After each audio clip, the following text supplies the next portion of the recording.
قبروں کو بوسہ دینا کیسا ہے، ان کو چومنا چاٹنا کیسا ہے؟ تو دیکھیے،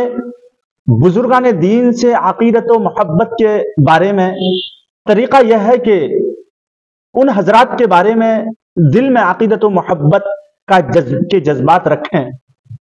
ان کی تعلیمات، ان کی وصیتوں پر عمل کریں، ان کے رفع درجات کے لیے دعا کیا کریں، مگر ان بزرگوں کی عقیدت و محبت میں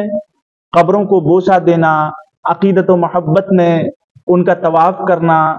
یہ سب، مگر بعض لوگ بزرگان دین سے عقیدت کی بنا پر ان کی قبروں کو بوسہ دیتے ہیں۔ قبروں کو بوسہ دینا آپ علیہ الصلوۃ والسلام، صحابہ کرام، تابعین اعظام اور ائمہ مجتہدین سے ثابت نہیں ہے۔ حالانکہ صحابہ کرام کو آپ صلی اللہ علیہ وسلم سے غایت درجہ کی محبت و عقیدت تھی، بلکہ آپ کی ذات تو تمام صحابہ کے لیے محبت و عقیدت کا مرکز تھی، مگر اس کے باوجود صحابہ کرام رضوان اللہ علیہم اجمعین کی قبر اطہر کو بوسہ نہیں دیتے تھے، اور نہ ہی تابعین اعظام صحابہ کرام کی قبروں کو بوسہ دیتے تھے، بلکہ اہل سنت والجماعت کے فقہاء کرام نے قبر کو بوسہ دینے کو نصارہ کی عادت شمار کیا، اس لیے قبروں کو بوسہ نہیں دینا چاہیے۔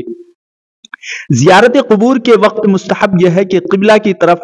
پیٹ کر کے میت کی جانب منہ کر کے کھڑا ہو، صاحب قبر کو سلام کرے اور قبر کو نہ ہاتھ لگائے اور نہ اس کو بوسہ دے اور نہ اس کو چھوئے، اس لیے کہ یہ نصارہ کی عادت ہے۔ نیز اہل سنت والجماعت کے مسلم پیر طریقت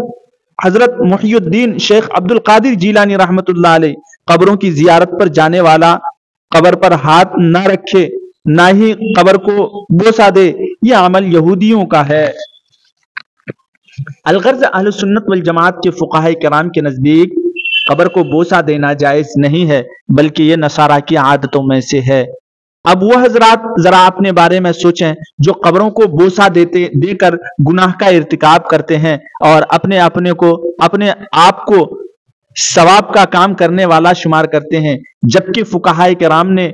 اس کو حرام اور نصارہ کی عادتوں میں سے شمار کیا ہے۔ اللہ تعالی عمل کی توفیق